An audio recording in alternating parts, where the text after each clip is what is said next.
Imaginez un instant que vous êtes fils d'agriculteur, que vous avez reçu une bourse d'études pour vous préparer à une formation supérieure dans une grande école française, que vous êtes un élève si sérieux que vous devenez professeur d'université à Paris puis en Grèce.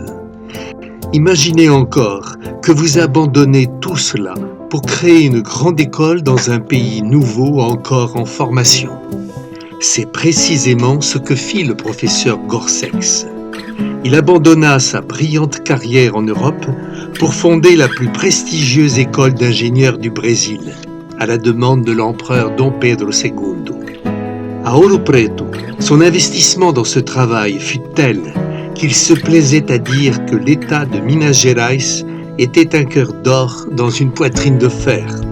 En réalité, sa contribution fut si considérable pour l'ingénierie du Brésil que nous devrions plutôt dire que c'est lui, notre professeur Gorsex, qui avait un cœur en or. La suite de l'histoire est connue. Avec la chute de l'Empire, le professeur Gorsex quitte l'école des mines de Ouro Preto et retourne enseigner en France.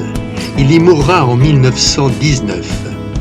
En 1970, sa dépouille mortelle est ramenée au Brésil et repose désormais dans l'école qu'il fonda.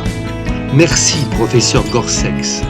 À Ouro Preto, votre œuvre est toujours présente et vivante au sein de votre école et de notre fondation, la Fondation Gorsex. 2019 est l'année du centenaire de sa mort. Au nom de la Fondation Gorsex, nous ne pouvions laisser passer cette date sous silence et nous nous devions, en cette occasion, d'exprimer notre reconnaissance au professeur Gorsex pour l'héritage qu'il nous a légué. Fondation Gorsex, éducation, sciences, technologie et action sociale.